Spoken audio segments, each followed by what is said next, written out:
ఆకాశవాణి నిజామాబాద్ కేంద్రం. మీరు వింటున్నారు ఆకాశవాణి నిజామాబాద్ కేంద్రం అందిస్తున్న కార్యక్రమాలు.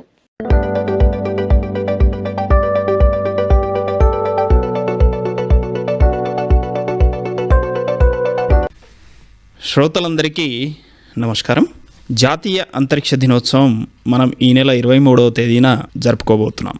మరి ఈ రోజును మనం జాతీయ అంతరిక్ష దినోత్సవంగా ఎందుకు జరుపుకుంటున్నాం, మరి భారతదేశంలో ఎలాంటి అంతరిక్ష పరిశోధనలు జరుగుతున్నాయి అనే వివరాల్ని మనకు అందించడానికి నవీపేట్లోని జిల్లా పరిషత్ ఉన్నత పాఠశాల భౌతిక శాస్త్ర ఉపాధ్యాయులు శ్రీ భోగ లక్ష్మణ్ గారు మన ఆకాశవాణి స్టూడియోలో ఉన్నారు. వారిని అడిగి మరి ఈ వివరాల్ని తెలుసుకుందాం. నమస్కారం అండి భోగ లక్ష్మణ్ గారు. నమస్కారం సార్. ముందుగా శ్రోతలకు భారత అంతరిక్ష దినోత్సవ శుభాకాంక్షలు తెలియజేస్తున్నాను. మీరు అడిగినట్లుగా భారతదేశం చంద్రుని గురించి, చంద్రునికి సంబంధించిన పరిశోధన గురించి ఎలా మొదలెట్టింది దానికంటే ముందు మనము అంతర్జాతీయంగా ఈ అంతరిక్ష పరిశోధన అనేది ఎలా మొదలైందో మనం తెలుసుకుందాం.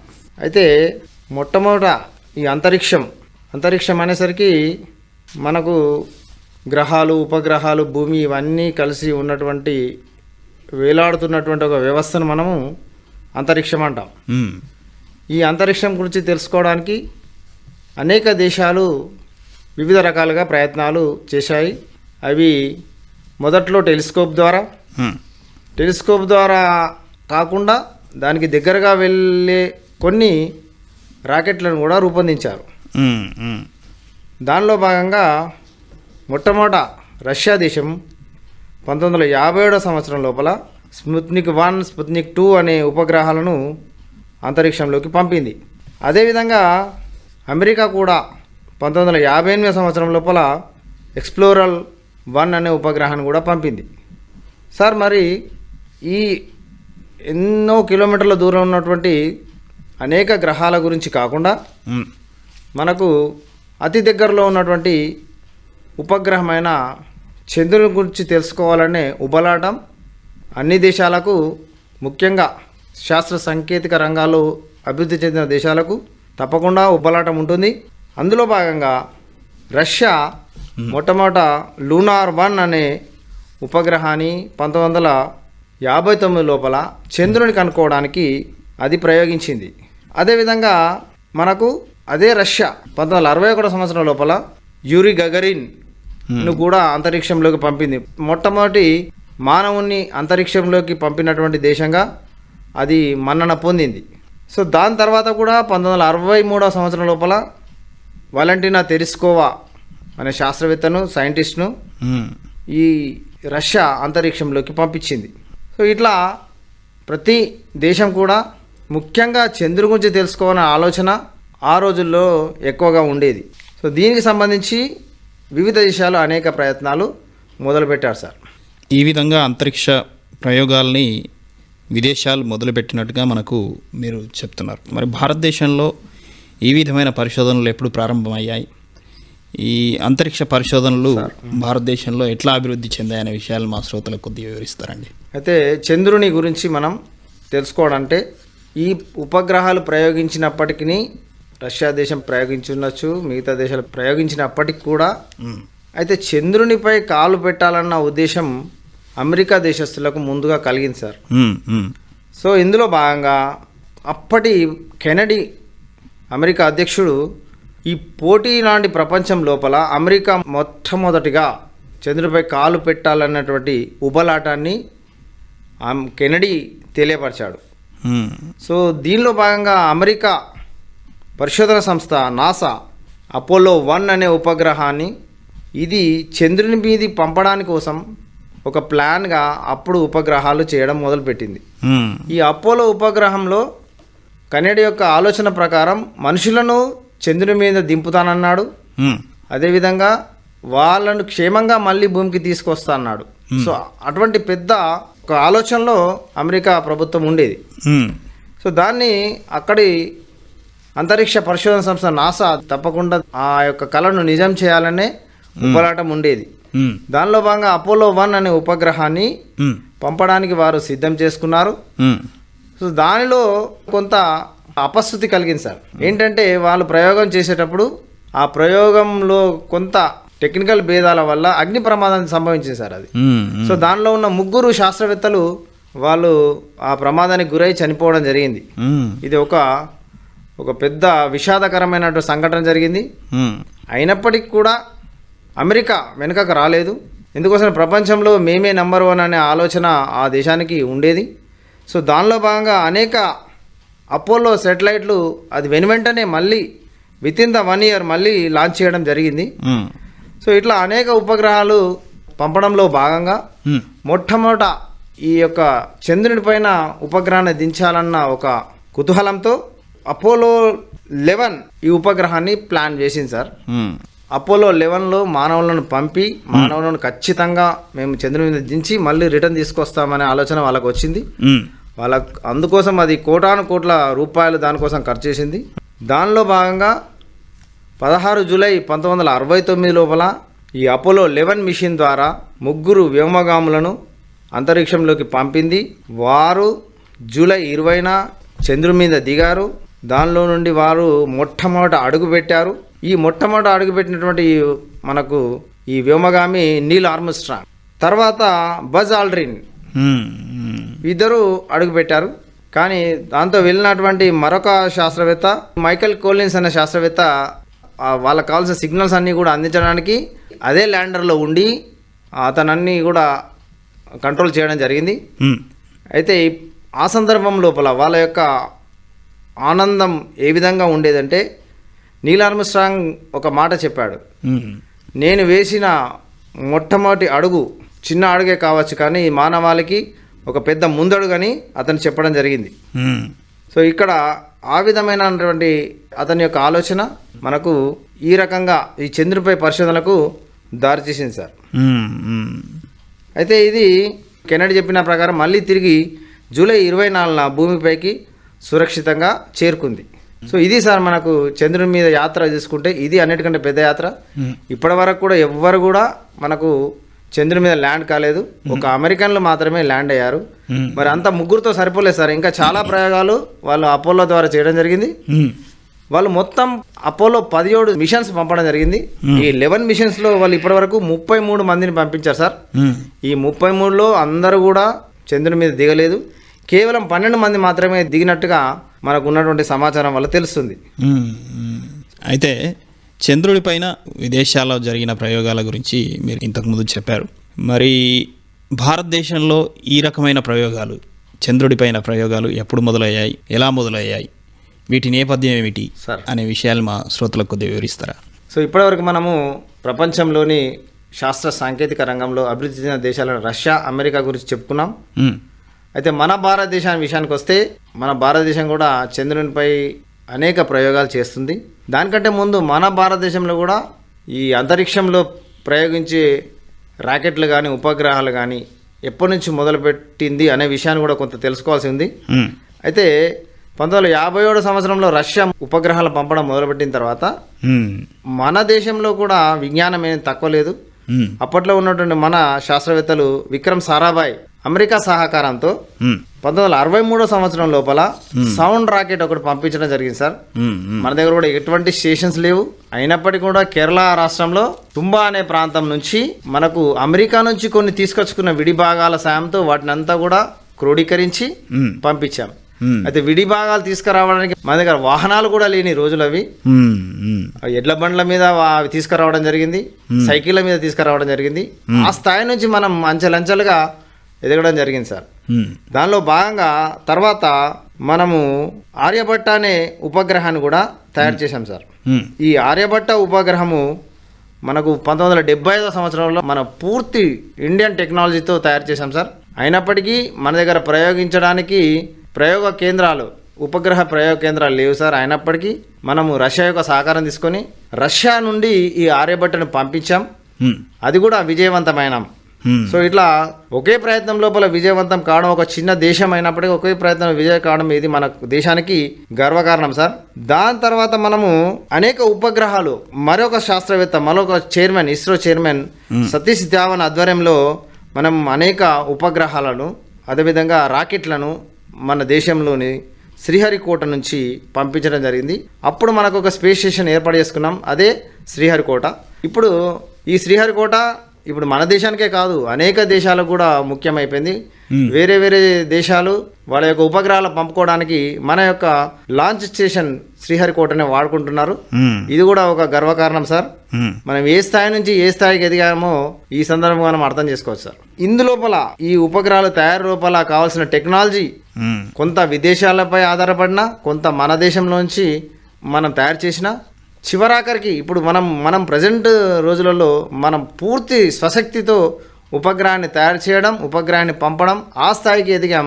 ఇదంతో ఆనందించదగ్గ విషయం సార్. అయితే మీరు ఈ ఉపగ్రహాలని పంపడానికి సంబంధించిన స్పేస్ స్టేషన్ శ్రీహరికోట గురించి వివరించారు సార్. అయితే ఈ సందర్భంగా శ్రీహరికోట నుండి ఎన్ని రకాల ఉపగ్రహాలని మనం పంపడం జరుగుతోంది, ఈ రకమైన అంతరిక్ష ప్రయోగాలు శ్రీహరికోట నుండి జరుగుతున్నాయనే విషయాల్ని మా శ్రోతలకు కొద్దిగా వివరిస్తారా? సార్, ఒక మంచి ప్రశ్న సార్. మన దగ్గర రాకెట్లు అనేసరికి ఒక రాకెట్లలో అనేక రకాలైన రాకెట్లు ఉంటాయి. ఈ రాకెట్ల యొక్క శక్తి సామర్థ్యాన్ని బట్టి ఆ రాకెట్ను రూపొందిస్తారు. వాటిలో మనము కొన్ని రకాల పేర్లతో వాటిని పిలుస్తాము. అందులో GSLV, PSLV and SSLV, LVM, RLV, అదేవిధంగా వివిధ రకాల జెట్కు సంబంధించినటువంటి స్క్రామ్ జెట్ అనే ఒక జెట్ ద్వారా కూడా దీన్ని పంపించడం జరుగుతుంది. ఇవి మనకు ఉన్నటువంటి రాకెట్ను మోసుకెళ్లేటటువంటి ఈ యొక్క లాంచ్ వెహికల్స్ అన్నమాట సార్. అయితే దీని లోపల మన దేశం నుంచి ఈ మధ్యన కూడా చాలా ఉపగ్రహాలు పంపిస్తున్నాం. దీనికి మనకు శ్రీహరికోట అనేది ఒక మంచి ఈ జీరో మ్యాగ్నెటిక్ ఈక్వేటర్ ద్వారా పంపడం వల్ల మరి అక్కడ నుంచి ఎందుకు పంపిస్తారు అనే ఒక ప్రశ్న వస్తుంది.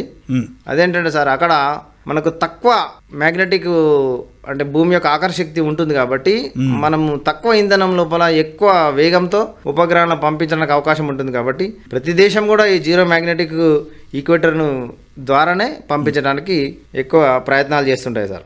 ఇప్పుడు మీరు అంతరిక్ష ప్రయోగాల గురించి వివరిస్తున్నారు. అయితే మనకి ముఖ్యంగా ఈ అంతరిక్ష దినోత్సవాన్ని జరుపుకుంటున్నామంటే చంద్రయాన్ 3 ప్రయోగం విజయవంతం అవడం వల్లే. మరి ఈ చంద్రయాన్ ప్రయోగాలు ఎప్పుడు మొదలయ్యాయి, వీటికి సంబంధించిన వివరాలని మా శ్రోతలకు కొద్దిగా అందిస్తారు? తప్పకుండా సార్. అయితే మనము భారత అంతరిక్ష దినోత్సవం పురస్కరించుకొని మరి చంద్రయాన్ అనే టాపిక్ మనకు ముఖ్యమైనది. అయితే చంద్రయాన్ పరిశోధన మనం ఎందుకు మొదలు పెట్టాల్సి వచ్చింది అనేది ఇక్కడ ముఖ్యమైన ప్రశ్న సార్. దానికి వివిధ రకాలైనటువంటి ప్రశ్నలు మనకు ఉద్భవిస్తాయి. ముఖ్యంగా ఒక జనరల్గా ఆలోచిస్తే మన భారతదేశం చాలా చిన్న దేశం. మన దేశంలో ఉన్న వనరులు కానీ, భూ సంపద కానీ తరిగిపోతున్నది. అంటే నివాస యోగమైన భూమి అనేది తరిగిపోతున్నది. మనకు మరొక అనువైనటువంటి ప్రాంతం ఉంటే అది బాగుండు అనే ఉద్దేశం మన శాస్త్రవేత్తలకు తప్పకుండా ఉంది. ఆవాసం ఏర్పరచడానికి అనువైనటువంటి గ్రహంగా మనకు దగ్గరలో ఉన్నటువంటి చంద్రుడు అన్ని రకాల వాతావరణం అనుకూలిస్తే అక్కడ మన మానవ ఆవాసం చేసుకోవచ్చనే ఆలోచన ఒకటి ఉంది సార్. అదేవిధంగా దీనికి కావాల్సినటువంటి రెండవ రకమైన ప్రశ్న వస్తే హీలియం నిల్వలు అక్కడ ఎక్కువ ఉన్నాయి. ఎందుకోసం అంటే అక్కడ వాతావరణం లేదు అనేది ఒకటి. మన భూ వాతావరణంలో హీలియం రాదు. ఎందుకోసం అంటే మనకు ఓజోన్ లేయర్ ఉంది, అదేవిధంగా వాతావరణం ఉంది కాబట్టి హీలియం అనేది భూపైకి నిల్వలని రావు. మరి హీలియం ఎక్కడి నుంచి వస్తుందంటే సూర్యుడి నుంచి విడుదలయ్యేటటువంటి ముఖ్యమైన ఇది ఒక వాయువుగా మనం చెప్పచ్చు. ఈ హీలియం అనేది భూమి పైన చేరడం తక్కువ, కానీ చంద్రుని పైన ఎక్కువ చేరుతుంది వాతావరణం లేకపోవడం వల్ల. సో హీలియంతో మనకు అనేక రకాలైన ఎనర్జీ, శక్తి వనరు, అది ఒక పెద్ద శక్తి వనరు. సో దాన్ని మనం ఉపయోగించుకుంటే మనం అనేక రకాలైన డెవలప్మెంట్ కార్యక్రమాలకు వాడుకోవచ్చు. రెండవది ఏంటంటే అది హానికరం కానటువంటి ఒక ఇంధన వనరు. యురేనియం లాంటివి కూడా ఇంధనాలు ఉన్నాయి, అది చాలా హానికరం. కానీ హీలియం అనేది తక్కువ హానికరమైనటువంటిది ఇంధన వనరు కాబట్టి దాన్ని మనము భూమిపైకి తీసుకొస్తే బాగుంటుంది అనే ఆలోచన మన శాస్త్రవేత్తలకు తప్పకుండా ఉంది. అదేవిధంగా అక్కడ ఉన్నటువంటి ఖనిజాల గురించి తెలుసుకోవాలనే ఆలోచన కూడా మనకుంది. ఆ ఖనిజాలలో మనకు అవసరమైన ఖనిజాలు కూడా చాలా అక్కడ ఉన్నాయి. వాటిని కూడా మనం ఏ విధంగా పొందుతామన్నది. ఇంకా తర్వాత విషయం ఏంటంటే అక్కడ సౌత్ పోల్ మనకు తెలుసు. సౌత్ పోల్లో ఎప్పుడు చీకటిగా ఉంటుంది. చంద్రుని యొక్క సౌత్ పోల్ ఎప్పుడు చీకటిగా ఉంటుంది. ఆ చీకటిగా ఉన్న ప్రాంతం లోపల అంతా కూడా మనకు చాలా చలి ప్రాంతం, తక్కువ ఉష్ణోగ్రతలు ఉంటాయి.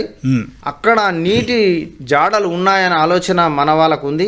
దాన్ని కూడా తెలుసుకొని అక్కడ ఉన్నటువంటి నీటి జాడలలో విష పుట్టుక రహస్యాలు కూడా ఏమో తెలుస్తాయనే ఒక ఆలోచన కూడా మన శాస్త్రవేత్తలకు ఉంది సార్. సో ఇట్లా నీటి నిల్వలు తీసుకోవచ్చు, విషపుట్టుక ఆలోచన కూడా మనం చేసే అవకాశం ఉంది కాబట్టి దీన్ని తెలుసుకోవాలనే ఆలోచనతోని అప్పుడు ఉన్నటువంటి ఇస్రో చైర్మన్ మాధవన్ నాయర్ గారు ఈ చంద్రయాన్ మనకు శ్రీకారం చుట్టారు సార్. సో దీని లోపల మనము దాదాపు 386 కోట్లతోని ఈ ప్రాజెక్టు చేపట్టాం. ఇది మనకు 2 సంవత్సరాల పాటు చంద్రుని మీద అధ్యయనం చేయడానికి మనం తీసుకున్నాం. సో దీన్ని మనము విజయవంతంగా పంపించాం సార్. ఇది ఎప్పుడు అంటే మనకు 2008 అక్టోబర్ 22వ తేదీన మనకు PSLV రాకెట్ ద్వారా మనం అంతరిక్షంలోకి దీనికి పంపాం. దీన్ని సక్సెస్ఫుల్ గా అంతరిక్షంలోకి పంపించడం జరిగింది. అయితే ఇది 8 నవంబర్న మనం ఏం చేశామంటే చంద్రుని యొక్క కక్షలో ప్రవేశపెట్టడం జరిగింది సార్. ఈ మిషన్ లో మనకు ముఖ్యంగా 2 భాగాలుగా మనము అక్కడ తీసుకోవడం జరిగింది. ఒకటి ఆర్బిటార్, మరొకటి ఇంపాక్టర్. ఆర్బిటార్ అంటే ఏం చేస్తుంది అంటే ఇది భూమి చుట్టూ తిరుగుతూ తర్వాత ఫైనల్ గా చంద్రుని చుట్టూ తిరుగుతుంది. This is the orbital. తర్వాత అక్కడ నుంచి ఇంపాక్టర్ అనేది చంద్రుని మీద ల్యాండ్ అవుతుంది. ఇది కాకపోతే ఇది మూవింగ్ కాదు, అక్కడ ఒక ప్లేస్ లో ఉంటుంది. దీన్ని ప్రోబ్ అంటారు. ఇది మనకు 14 నవంబర్ 2008 నాడు అది మనకు చంద్రునిపై దిగింది సార్. దీని కమ్యూనికేషన్ తోని మనకు అనేక విషయాలు తెలుసుకోవడం జరిగింది. చంద్రునిపై ఉన్నటువంటి మనకు ఈ ప్రాంతాలు, చంద్రునిపైన నీటి నిల్వలు, ముఖ్యంగా చంద్రునిపై నీటి నిల్వలు ఉన్నాయనే విషయాన్ని ప్రపంచానికి చెప్పిన మొట్టమొదటి దేశం మన దేశంగా గర్వపడాల్సిన ఆవశ్యకత ఈ రోజు ఎంతైనా ఉంది సార్. అయితే ఇట్లా అధిక సంభావ్యత ఉన్న నీటిని మనము ప్రపంచానికి తెలపడం వల్ల ప్రపంచంలో ఈ అన్ని దేశాలు కూడా చాలా ఆశ్చర్యాన్ని వ్యక్తం చేశాయి. ఆ తర్వాత ఒక అద్భుత విషయంగా వాళ్ళు పరిగణన తీసుకున్నారు. ఈ యొక్క చంద్రయాన్ 1 అనేది మనం అనుకున్నట్టు 2 సంవత్సరాలు కాకుండా దాదాపు 10 నెలల తర్వాత దాంతో సిగ్నల్స్ కట్ అయినాయి. ఇది కొంత ఫెయిల్యూర్ గా మనం చెప్పకూడదు, ఎందుకోసం అంటే మొట్టమొదటిసారి ప్రయత్నం కాబట్టి. 10 నెలల్లో అంటే మనం అనేక విజయాలు సాధించాం. ఇందులో మనం కావాల్సిన సమాచారాన్ని అంతా మనం పొందాం. దాదాపు ఇది 10 నెలల్లో 3400 సార్లు చంద్రుని చుట్టూ తిరిగింది సార్. అదేవిధంగా 70,000 ఫోటోలను కూడా ఇది క్వాలిటీ ఫోటోలను మనకు పంపించింది. సో ఇట్లా దానికి సంబంధించిన అనేక విషయాలు మనం తెలుసుకున్నాం. చంద్రునికి సంబంధించిన ముఖ్యంగా నీటి జాడలు తెలుసుకోవడం ఇదొక గొప్ప విజయంగా ఈ చంద్రయాన్ 1 ద్వారా తెలుసుకోవచ్చు సార్. అయితే మనకి ఇక్కడ మరొక విషయం ఏంటంటే మరికొన్ని ప్రయోగాలు చేయాలన్న ఆలోచన మన భారత శాస్త్రవేత్తలకు, ఇస్రో శాస్త్రవేత్తలకు కలిగింది సార్. దాన్ని వెంటనే ఇది ఫెయిల్ గా కాకుండా మనం కొంత సక్సెస్ అయినాం కాబట్టి చంద్రయాన్ 2 కూడా మొదలు పెడితే బాగుంటుందన్న ఆలోచనతోని చంద్రయాన్ 2తో మొదలు పెట్టారు సార్ ప్రాజెక్టును. ఈ చంద్రయాన్ 2లో అప్పటి ఇస్రో చైర్మన్ శివం గారి ఆధ్వర్యంలో ఇది మొదలు పెట్టారు సార్. ఈ మొదలుపెట్టిన చంద్రయాన్ 2లో మనకు అంతకుముందు ఆర్బిటార్ మాత్రమే ఉండేది. సో ఆర్బిటార్ తో ఒక ప్రోబ్ పంపించాం. సో అట్లా కాకుండా ఒక రోవర్ ను కూడా పంపితే బాగుంటుంది అని, సో రోవర్ ను కూడా పంపితే బాగుంటుంది అనే ఆలోచన మన శాస్త్రవేత్తలకు వచ్చింది. సో దానిలో భాగంగా మనం చాలా తక్కువ ఖర్చుతోని దాదాపు 978 కోట్ల ఖర్చుతోని మనం ఈ యొక్క చంద్రయాన్ 2 ప్రాజెక్టును మనం మొదలు పెట్టాం. సో ఈ ప్రాజెక్టులో మనము అనుకున్నటువంటి ల్యాండర్, ఈ ల్యాండర్ను మనము రష్యా సహకారం కోరినాం సార్. ఎందుకోసం అంటే అంతకుముందు మనకు ప్రోబ్ దిగింది కానీ ఆ ల్యాండర్ ఫెయిల్ అయింది కాబట్టి రష్యా సహకారం కోరినాం. కానీ రష్యా మనకు అనుకున్న సమయానికి ఇవ్వలేకపోవడం వల్ల మన శాస్త్రవేత్తలు పట్టుదలతోని మన సొంతంగా ఇండియన్ టెక్నాలజీతోనే ఈ ల్యాండర్ను కూడా మనం తయారు చేసుకున్నాం సార్. అయితే ఇందులో ముఖ్యంగా 3 భాగాలుగా మనం తీసుకున్నాం. అందులో ఏంటంటే ఒకటి ఆర్బిటార్ కామన్ గా ఉంటుంది. దాని తర్వాత ల్యాండర్, మనం విక్రమ్ సారాభాయ్ పేరు మీద ఒక ల్యాండర్ ను కూడా అతని పేరు మీద తీసుకున్నాం. అదే ప్రజ్ఞాన్ రోవర్ అనే 3 భాగాలు మనం తీసుకున్నాం. మనం ఇంతకుముందు చెప్పుకున్న రోవర్ అనేది ముఖ్యమైనది కాబట్టి దీనిని మనము 2019 జూలై 22వ తేదీన GSLV రాకెట్ ద్వారా మనం అంతరిక్షంలో పంపి సక్సెస్ అయినాం సార్. అయితే మనము తయారు చేసినటువంటి ఈ ఆర్బిటార్ అనేది మనకు ఒక 1 year కాల పరిమితిగా మనం తయారు చేసినాం సార్. అదేవిధంగా ఈ విక్రమ్ ల్యాండర్, ఈ ప్రజ్ఞాన్ రోవర్ అనేది మనము సౌత్ పోల్లో ల్యాండ్ చేయాలనుకున్నాం. సౌత్ పోల్లో మనకు ఒక 14 days వరకు మాత్రమే ఎండ ఉంటుంది సార్, అంటే సూర్యరశ్మి ఉంటుంది. ఆ 14 రోజులు పనిచేసే విధంగా మనం దాన్ని ఒక ప్లాన్ చేసుకున్నాం. వీటిని మనము అంతరిక్షంలోకి సక్సెస్ఫుల్గా పంపిన తర్వాత ఈ ల్యాండర్ ఆ చంద్రుని మీద ల్యాండ్ కావడానికి మనకు అతి ముఖ్యమైన గడియలు సార్ అవి. చంద్రుని మీద ల్యాండ్ కావడానికి అప్పుడు మనం 7th సెప్టెంబర్ రోజు 2019 7th సెప్టెంబర్ రోజు అది ల్యాండ్ కావాల్సి ఉంది. కానీ కొంత కంప్యూటర్లో ప్రోగ్రామింగ్లో కొంత లోపం వల్ల దాదాపు 2.1 కిలోమీటర్లు చంద్రుని దగ్గరికి వెళ్ళిన తర్వాత మనకు కమ్యూనికేషన్ కట్ అయిపోయి క్రాష్ అయిపోయింది సార్ ఇది. సో ఇది కొంచెం బాధ కలిగించే విషయం. అప్పటి ఇస్రో చైర్మన్ శివం గారు కూడా చాలా బాధతో ఉన్నటువంటి విషయాలు మనము చూశాం. అయితే ఇది మొత్తానికి ఫెయిల్ అయింది అనేది విషయాన్ని కాకుండా ఇక్కడ ఒక శివం గారు లాస్ట్కి ఒక మనకు విషయం చెప్పారు. మనం పంపినటువంటి ఆర్బిటార్ కావచ్చు, ల్యాండర్ కావచ్చు, రోవర్ కావచ్చు. ఈ మూడిట్లో ల్యాండర్, రోవర్ మాత్రమే ఫెయిల్ అయినాయి సార్. ఆర్బిటర్ ఇంకా పనిచేస్తూనే ఉంది. సో అది మనకు తర్వాత దాని యొక్క కాల పరిమితిని మనం 1 year అనుకున్నాం, కానీ దాన్ని మన వాళ్ళు ఆ టెక్నాలజీ సాయంతో, ఇక్కడ ఉన్న కమ్యూనికేషన్ సాయంతో వాళ్ళు దీని కాల పరిమితిని 7 సంవత్సరాలకు పెంచారు సార్. సో ఇట్లా ఇదొక గొప్ప పరిణామంగా చెప్పుకోవచ్చు. ఒక ఆర్బిటర్ యొక్క కాల పరిమితి పెంచడం అనేది ఏ దేశం కూడా చేయనటువంటి ఒక గొప్ప సాహసం మన శాస్త్రవేత్త చేశారు. అదొక సంతోషకరమైన విషయంగా శివన్ గారు అభివర్ణించడం జరిగింది సార్. ఇప్పుడు చంద్రయాన్ 2 గురించి కూడా మీరు వివరించారు. చంద్రయాన్ 2లో జరిగిన ఆర్బిటర్ ఇంకా పనిచేస్తుందని మీరు వివరించడం జరిగింది. అవును సార్. దీన్ని కొనసాగిస్తూ చంద్రయాన్ 3 ప్రయోగాన్ని ఎప్పుడు మొదలుపెట్టారు? చంద్రయాన్ 3 ప్రయోగం గురించి మా శ్రోతలకు కొద్దిగా వివరిస్తారా? మంచి ప్రశ్న సార్. అయితే మనకు ఆర్బిటర్ అనేది వర్క్ చేస్తుంది.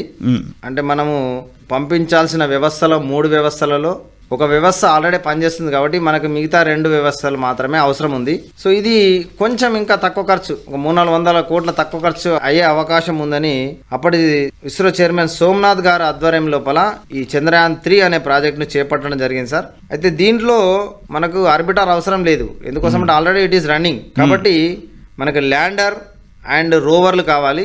పేర్లను కూడా మనం మార్చలేదు. ఎందుకోసం అంటే వారిపై ఉన్న గౌరవంతో మనం ఎక్కడి నుంచి స్టాప్ అయిందో అక్కడ నుంచి మొదలు పెడదామన్న ఉద్దేశంతో విక్రమ్ ల్యాండర్, ప్రజ్ఞాన్ రోవర్ అనేది మనకు అది కంటిన్యూ ఉంది.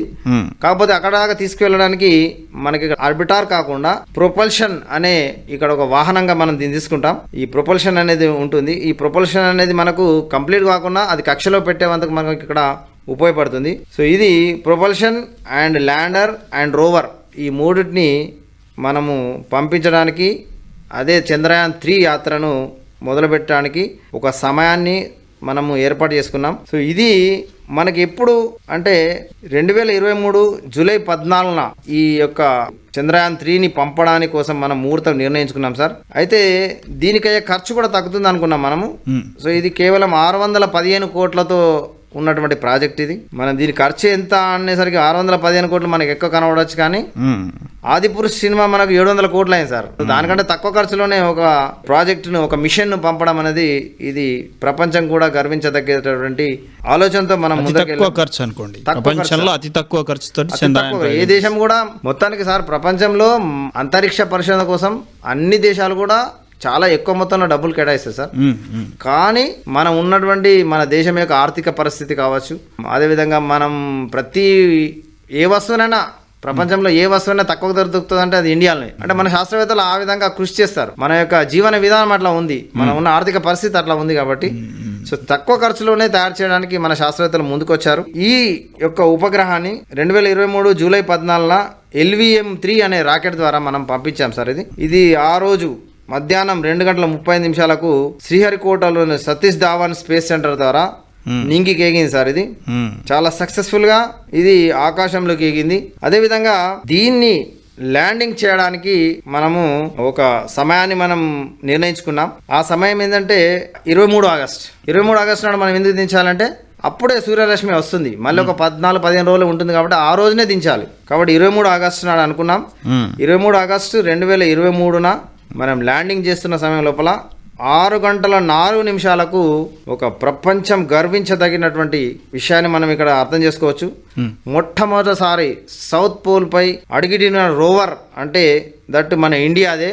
దానికి మనము ఎంతో గర్వించదగ్గటువంటి రోజు అది. సో ఈ రోజున ఆ యొక్క ఆనంద క్షణాలు మనం అంతరిక్ష పరిశోధనలో సక్సెస్ అయినాం కాబట్టి అందుకొరకే ఆ రోజును మనం భారత అంతరిక్ష దినోత్సవంగా జరుపుకుంటున్నాం. సో ఆ యొక్క ల్యాండ్ అయినటువంటి ప్లేస్ను మన భారత ప్రధాని మనకు బెంగళూరులో వెళ్ళి అక్కడ స్టేషన్ ద్వారా అక్కడ అందరి యొక్క ఆలోచనలను అతను తీసుకున్నాడు. ఈ అందరూ ఒక ఆలోచన తీసుకొని అక్కడ ఆ యొక్క ప్లేస్ కు మనము నామకరణం కూడా చేశాం సార్. అది శివశక్తి అని నామకరణం చేశాం. చాలా ఒక గ్రేట్ ఆలోచన అది. సో సో ఈ విధంగా భారత శాస్త్రవేత్తలకు వెన్నంటే ఉండి భారత ప్రధాని వాళ్ళని ఎన్నో రకాలుగా ఎంకరేజ్ చేయడం జరిగింది. సో ఈ విధంగా మన ప్రపంచంలోనే ఒక గొప్ప విజయాన్ని సాధించాం. దిగినటువంటి ఈ యొక్క రోవర్ మొదటి అడుగులు వేయడానికి సిద్ధంగా ఉంది సార్. ఆ క్షణాలు తర్వాత ల్యాండర్ యొక్క డోర్లు తెరుచుకున్నాయి. ఒక్కొక్క స్టెప్ మనకు వదులుతున్నప్పుడు ఆ ఫోటోలు కూడా మనం భారతదేశంలో అందరూ ఈ అంతరిక్ష పైన అవగాహన ఉన్నటువంటి అందరూ కూడా దాన్ని గమనించడం జరిగింది. ఆనందాన్ని అందరూ కూడా టీవీలలో చూస్తూ ఆనందాన్ని పంచుకోవడం జరిగింది సార్. సో అది ల్యాండ్ అయినప్పుడు ఆ యొక్క రోవర్ మూవ్ అవుతున్నప్పుడు దాని యొక్క సింబల్స్ మన ఇండియా యొక్క సింబల్ ఆ భూమి మీద పడేటట్టుగా చేశారు. భూమి పైన మన భారతదేశం యొక్క ఇస్రో సింబల్ అండ్ భారతదేశం యొక్క సింబల్ పడేటట్టుగా చేశారు. అది మెల్లిమెల్లిగా ముందరికి కదులుతుంది. దాని స్పీడ్ ఎందుకు పెంచలేదంటే సార్, ఒకవేళ స్పీడ్ గా వెళ్తే కొంచెం దుమ్ము లేసే అవకాశం ఉంటుంది కాబట్టి మెల్లిగా పంపితే ఆ సింబల్స్ అట్లనే ఉంటాయని. ఇక్కడ ఏమవుతుందంటే అక్కడ వాతావరణం లేదు కాబట్టి ఒకసారి పడిన ముద్రలు ఎప్పటికి కూడా పోవు. అదొక గొప్ప విషయం. వాతావరణం ఉంటే అది గాలి దుమ్ముతోనది పడే అవకాశం ఉంటుంది కాబట్టి ఒకవేళ మన మిషన్ ద్వారా పోయేటప్పుడు ఆ మిషన్ ద్వారా గాలితో కూడా అది పడిపోయే అవకాశం ఉంటుంది కాబట్టి అది స్లోగా రన్ చేస్తారు. అది సార్ అక్కడ ల్యాండర్ నుండి రోవర్ బయటకు వచ్చింది. అటు ఇటు తిరుగుతూ మన చిన్న పిల్లవాడు ఎట్లయితే ఆనందం పొందుతాడో ఆ విధంగా ఆనందం పొందే విధంగా మన భారతదేశంలో ఉన్న ప్రతి ఒక్క పౌరుడు కూడా ఆనందం పొందాడు. సో అటువంటి ఉద్విగ్న క్షణాలు సార్ అవి. అందరూ కూడా ఎంతో గర్వించదగినది మరియు హర్షించదగినటువంటి రోజుగా సో 23 ఆగస్టు మనం జాతీయ అంతరిక్ష దినోత్సవంగా జరుపుకుంటున్నాం సార్. అయితే ఇందులోపల భాగాలు కూడా ఉన్నాయి సార్. మనకు కొన్ని పెలోడ్స్ అనేవి ముఖ్యం. అయితే మనం చంద్రయాన్ 3 పంపినప్పుడు అందులో 14 పెలోడ్స్ ఉన్నాయి సార్. పెలోడ్ అంటే ఒక్కొక్క పని చేసేట అన్నట్టు, ఒక్కొక్క పని చేసే పరికరం. అందులో ముఖ్యంగా ల్యాండర్ కు కొన్ని, అదే రోవర్ కొన్ని ఇట్లా అమర్చడం జరిగింది సార్. సో దానిలో మనం చూసినప్పుడు ఒక పెలోడ్ మనకు ILSA అనే పెలోడ్ ఉంది సార్. అయితే ఇది instrument for lunar seismic activity అని దాని ఒక పెలోడ్ సార్. మరి ఈ పెలోడ్ ఏం చేస్తుందంటే అక్కడ ఏమన్నా కంపనాలు ఉన్నాయా, భూమి మీద భూకంపనాలు వచ్చినట్టుగా చంద్రుని మీద చంద్రకంపనాలు ఉన్నాయనే విషయాన్ని ఇది కనుక్కోవడానికి అమర్చారు సార్. సో ఇది చంద్రుని మీద చంద్రకంపనాలు కూడా రికార్డ్ చేసింది. సో అట్లనే మన భూమి మీద లాగానే అక్కడ కూడా చంద్రకంపనాలు ఉన్నాయి. ఆ విధంగా తెలుసుకోవడం కూడా ఒక గొప్ప విషయం సార్. అంటే మనకు ఒక కన్ఫర్మేషన్ కూడా వచ్చేసింది అన్న దానివల్ల.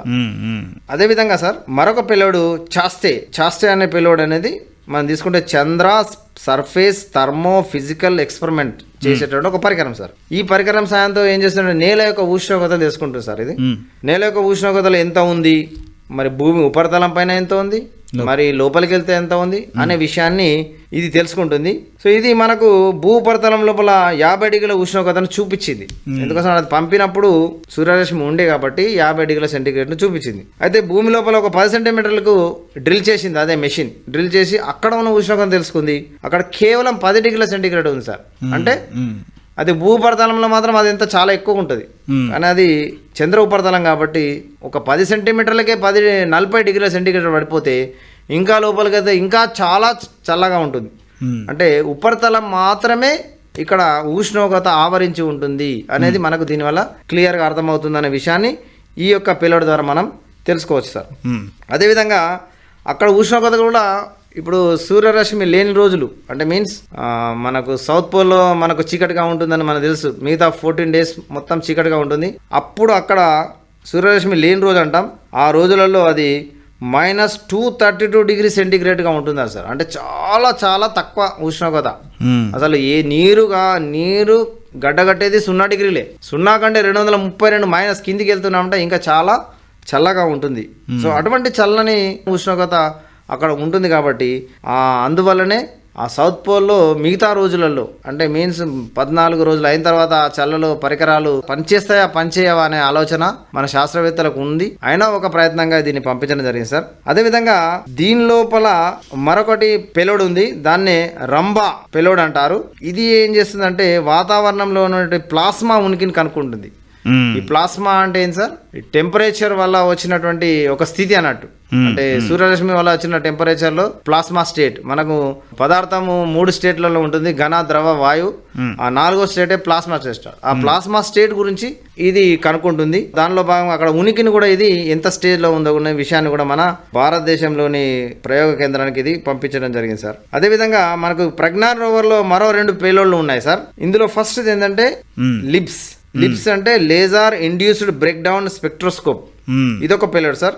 ఇది వర్ణపటంను తీస్తుంది. వర్ణపటం ఏంటంటే లేజర్ ద్వారా తీసుకుంటుంది. అంటే అక్కడ ఉన్నటువంటి ఒక భూమి మట్టిని సేకరించి ఆ మట్టిని కరిగిస్తుంది లేజర్ కిరణాలతో. ఆ కరిగించిన తర్వాత అది మొత్తం కూడా ప్లాస్మా స్టేట్కి వచ్చేస్తుంది. ఇంతకుముందు మనం చెప్పుకున్నట్టుగా ప్లాస్మా స్టేట్కి వచ్చి దాని ఆవిర్లు ఉంటాయి, దాంట్లో ఎలక్ట్రాన్లు కూడా ఫ్రీ అయిపోతాయి. సో అవి మెల్లమెల్లగా చల్లారితే ఆ చల్లారిన తర్వాత వాటి యొక్క అందులో ఉన్న మూలకాలన్నిటి యొక్క వర్ణపటాన్ని మనం పొందొచ్చు. అట్లా వర్ణపటాన్ని పొందినప్పుడు మనకు ముఖ్యంగా ఇందులో ఉన్నట్టు వర్ణపటంలో మనకి ఎక్కువగా ఏమొచ్చినట్టు అల్యూమినియం ఉంది, సల్ఫర్ ఉంది, కాల్షియం ఉంది, క్రోమియం ఉంది, టైటానియం, మ్యాంగనీస్, సిలికాన్, ఆక్సిజన్ వంటివి ఉన్నాయి.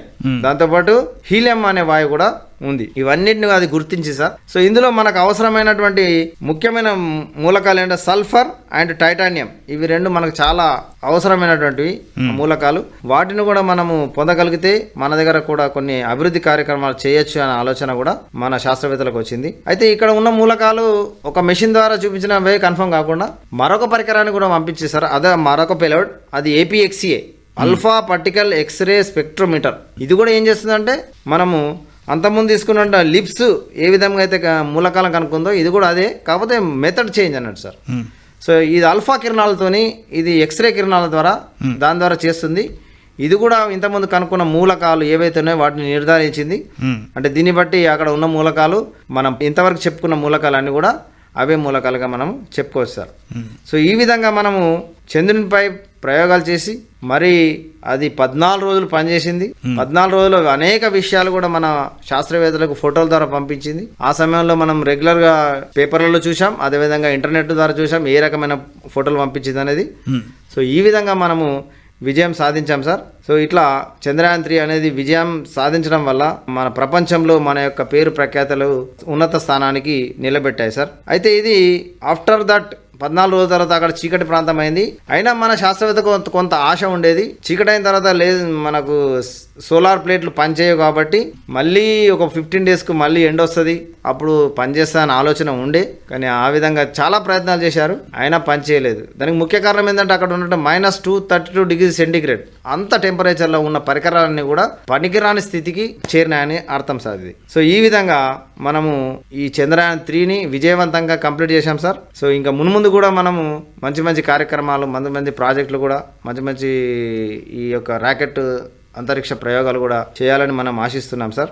అయితే మనం ఇంతకుముందు చెప్పుకున్నట్టుగా ఈ చంద్రయాన్ 3లో మనం ఎక్కడ అంటే కంటిన్యూ చేయలేక ఒక 15 రోజులే మనం వర్క్ అయ్యేటట్టు చూసాం. దీన్ని ఇంకా కంటిన్యూ చేయాలంటే చంద్రయాన్ 4 అనే ప్రాజెక్ట్ కూడా మన శాస్త్రవేత్తల ఆలోచనలో ఉంది.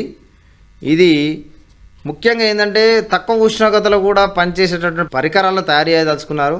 అంటే మీన్స్ ఆ యొక్క 15 రోజులు చీకటిగా ఉన్నా కానీ అది మళ్ళీ ఎండబడిన తర్వాత మళ్ళీ రివోక్ అయ్యేటట్టుగా దాన్ని రూపొందిస్తున్నారు.